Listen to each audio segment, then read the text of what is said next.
మన కోసం మన వార్తలు అందించే ఏటీఎం న్యూస్ కు స్వాగతం.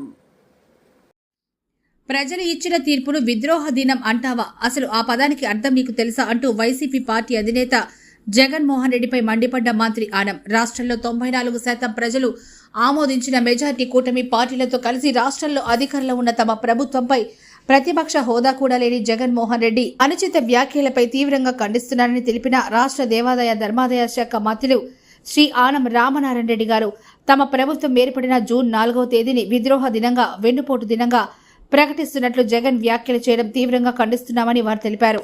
అసలు ఆ పదానికి అర్థం తెలుసా అంటూ ఆనం మండిపడ్డారు. ప్రజలు ఇచ్చిన నిర్ణయాన్ని కూడా జీర్ణించుకోలేక ప్రజలపై మండిపడ్డ జగన్మోహన్ రెడ్డి వారి తీర్పును వెన్నుపోటు దినం అనడం ప్రజాస్వామ్య వ్యవస్థపై ఆయనకున్న నిబద్ధత తెలుస్తుందని ఎద్దేవా చేశారు.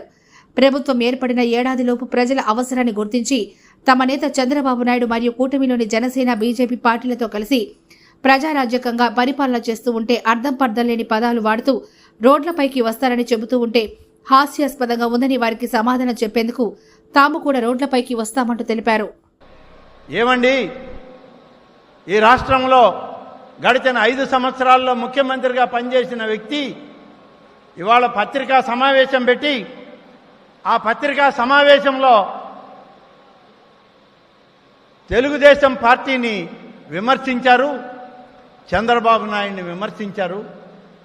మీరందరూ ఈ రాష్ట్రంలో ఎన్నికైనటువంటి రోజుని విద్రోహ దినంగా ప్రకటించి నేను నడి వీధుల్లో పార్టీలో మేమందరం మా పార్టీ అంతా రోడ్ల మీదకి వస్తుంది అన్నారు. ఇవాళ ఆలోచన చేయండి, ఏ రకమైన సమాధానం చెప్పాలి వీళ్ళకి? ప్రజలు ఎన్నుకుని దాదాపు 94% ఓట్లు కూటమి నాయకత్వానికి ఇచ్చి 165 సీట్లు మనకిస్తే ఇవాళ మనల్ని ప్రజా విద్రోహుల కింద చిత్రీకరిస్తానని చెప్పి పోయినసారి ముఖ్యమంత్రిగా ఉన్న పెద్ద మనిషి ఆయనే చెప్పాడు అని అంటే ఇంకా మిగిలిన వాళ్ళు ఏం మాట్లాడతారో ఆలోచించండి. కాబట్టే మనం కేవలం అధికారంలో ఉండడమే కాదు, అధికారంలో ఉండి ప్రత్యర్థి పార్టీలను ఎదిరించాల్సినటువంటి కార్యక్రమం కూడా, బాధ్యత కూడా మనదే అని చెప్పి నేను మీ అందరికీ మనవి చేస్తున్నాను. మనమందరం ప్రత్యర్థి పార్టీలను ఎదుర్కోవాల్సిన అవసరం కూడా ఉంది. అవసరమైనప్పుడు మనం కూడా రోడ్ల మీదకి రావాల్సినటువంటి పరిస్థితి. అయ్యా, ఈ రాష్ట్రంలో 94% ఓట్ బ్యాంకునిచ్చి కూటమి నాయకత్వాన్ని బలపరిచినటువంటి ఈ రాష్ట్ర పార్టీలని తెలుగుదేశం, జనసేన, భారతీయ జనతా పార్టీ నాయకత్వాన్ని ఇవాళ ప్రజా విద్రోహ దినంగా ఆయన ప్రకటిస్తానంటే మరి ఆయన ఏ దేశంలో ఉన్నాడు? ఏ పరిధిలో పనిచేస్తున్నాడు? రాజకీయాల్లో ఉండడానికి అర్హుడా కాదా? ఇవన్నీ ఆలోచన చేసుకోమని చెప్పండి అన్నాను.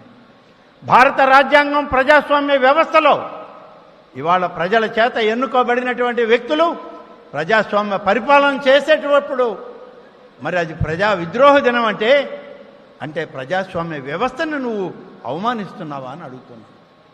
అంటే నువ్వు ప్రజలు ఇచ్చిన తీర్పుని ఇవాళ వ్యతిరేకిస్తున్నావా అని అడుగుతున్నాను. భారత రాజ్యాంగం ఇచ్చినటువంటి స్ఫూర్తిని ఇవాళ నువ్వు తొంగలో తొక్కి నీ తాతగారైన రాజారెడ్డి రాజ్యాంగాన్ని ఇవాళ అమలు చేయడానికి మళ్ళీ ఒక ప్రయత్నం చేస్తున్నావా అని అడుగుతున్నా. కాబట్టే నేను మీ అందరికీ మనవి చేస్తున్నా, ఇటువంటి దుష్టబుద్ధి కలిగినటువంటి ప్రత్యర్థి పార్టీలు మనుగడ ఇంకా కొద్దిగా ఉంది. ఆ పార్టీలని మరి రూపురేఖల్లో లేకుండా చేయాల్సిన బాధ్యత ఈ 5 సంవత్సరాల్లో రాబోయేటువంటి మళ్ళీ ప్రజాస్వామ్య వ్యవస్థను నిలబెట్టే సమయంలో మనం అందరం కూడా కలిసి పనిచేయాల్సిన అవసరం ఉంది అని చెప్పి నేను మీకు మనవి చేస్తున్నాను.